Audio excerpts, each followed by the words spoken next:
Hello everyone, it's Tracy here from Temperance Tarot, and I wanted to do a very quick flip through of the Wisdom of the Buddha Mindfulness deck. I haven't seen much of this deck about, and I really love the artwork, so I thought I'd give it a quick flip through so that you could have a look. It's not expensive. I got it off Amazon. Comes in one of those two-part boxes. Has a little insert that you can pull out. It's not even glued in, but it also doesn't have the there are no gaps there, so I'm just going to leave it in there for the time being. Has a guidebook and 40 cards. This isn't an oracle deck. This is it's a mindfulness deck. It's a deck for a daily pull and a contemplation. The book itself looks to be a nice little book, accompanying book. With this type of deck, I would have more expected it just to be, an image and a quote or saying. But there's a lot of information in here about the artwork and the symbolism. Now, I haven't read all of this. The colors, the numbers, the symbols that are used, like the Buddha, the jewelry, leaves and trees, and what that means. Buddha, nature, and balance, and how to use the deck.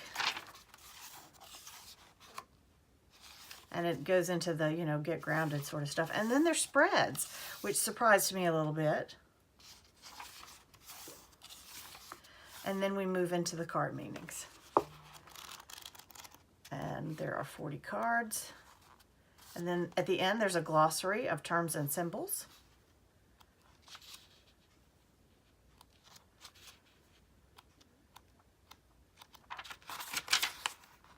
And a glossary of mudras. So very, very informative, it looks like. And I believe there are mudras on some of these cards. And once we've flipped through the deck, we'll pull a card and read the information out of the book for that card. Let me move this. The light is horrible. I'm sorry. We've got a very cloudy, gloomy day today. So, doing the best I can. The front has no number, nothing on it. It's just an image. And the back has a saying, ever faithful, faith is the best of companions. And these are all sayings attributed to the Buddha. So let's just have a quick flip through.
Whatever is not yours, let go of it.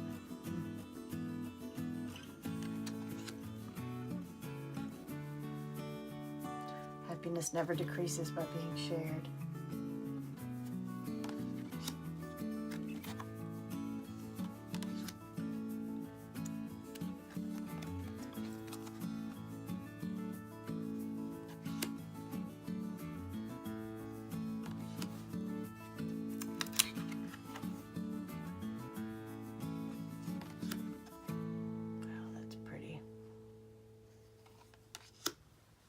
Wise and bountiful harvest.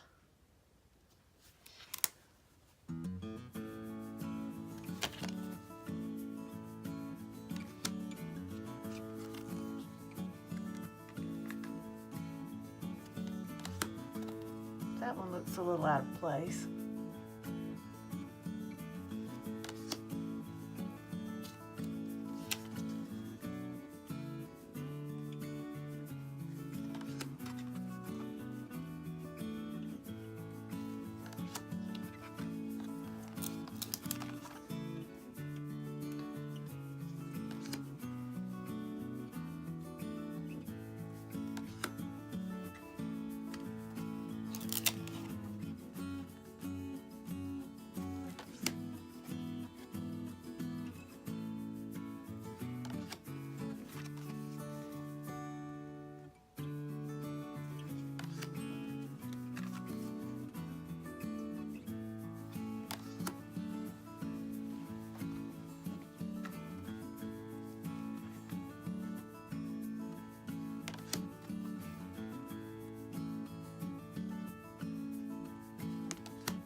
So there are the cards. There are 40 very beautiful, vibrantly colored cards. The cardstock is a little glossy. It's not any worse than any other Oracle deck. And the paper is, you know, not the best I've ever held in my hands, but it's not horrible. Let's see if I can shuffle it. Oh yeah. Yes, because it's got some flexibility, it shuffles pretty nicely. I wonder if this would make more sense. No, it gets a little stiff that way. Can't do it that way.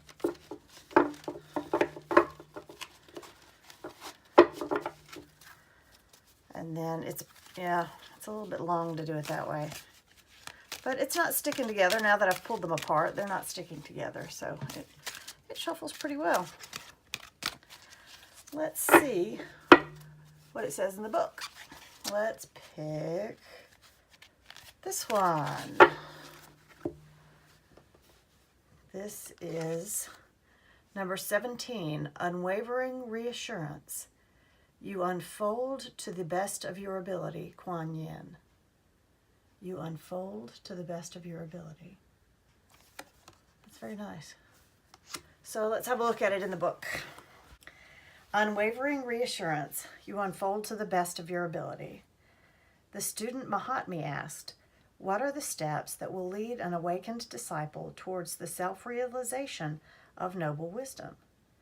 The Buddha replied, the external world is only a manifestation of the activities of the mind itself, and the mind grasps it as an external world simply because of its habit of discrimination and false reasoning. The disciple must get into the habit of looking at things truthfully. They must recognize the fact that the world is like a passing cloud, like the moon reflected in the ocean, like a vision, a mirage, a dream. They must come to understand that the mind, in its essence, has nothing to do with discrimination or causation.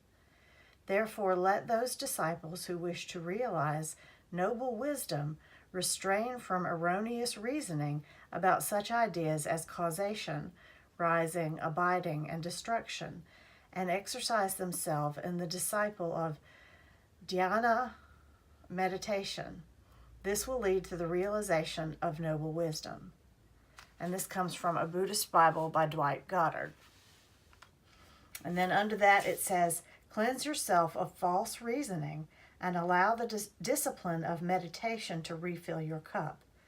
Kuan Yin offers her steady compassion and encourages you to share the wisdom of this practice so that you may move towards noble wisdom and self-realization. So, yeah, that little bit out of the Buddhist Bible was a little bit I'd say it's just a little bit difficult to follow the reading because of the words and the sentence structure is a little bit different. But the little message is lovely, and the artwork is beautiful. And then the little message on the back, I don't imagine you would have to use the guidebook. Just this little message on the back would be lovely. Let's look at one more. Let's look at one that has like a flower on it, like this one. Compassion the Conqueror. Radiate boundless love towards the entire world. Toward the entire world. Okay. That is number 30. Here it says, what is right action? It is abstaining from killing, abstaining from stealing, abstaining from bodily action that could harm another. Avoid the killing of living beings and abstain from it. Without stick or sword, be conscientious, full of sympathy, and be concerned with the welfare of all living beings. Avoid stealing and abstain from it. What another person possesses, do not take away with thievish intent. This is called right action. Buddha the Word, The Eightfold Path by Paul Karras. And then the message under that is, the fire of attachment can influence us to cause harm to others, but the purifying waters can cleanse the body, mind, and spirit of malicious intent. Conquer the temptations of harm with love and compassion for the welfare of others in the practice of right action. This is just a really interesting. I do love the artwork, and I love the messages that are on the backs of the cards. So there you go. Very quick little walkthrough of the Wisdom of the Buddha Mindfulness deck. Thank you so much for watching, and have a fabulous day.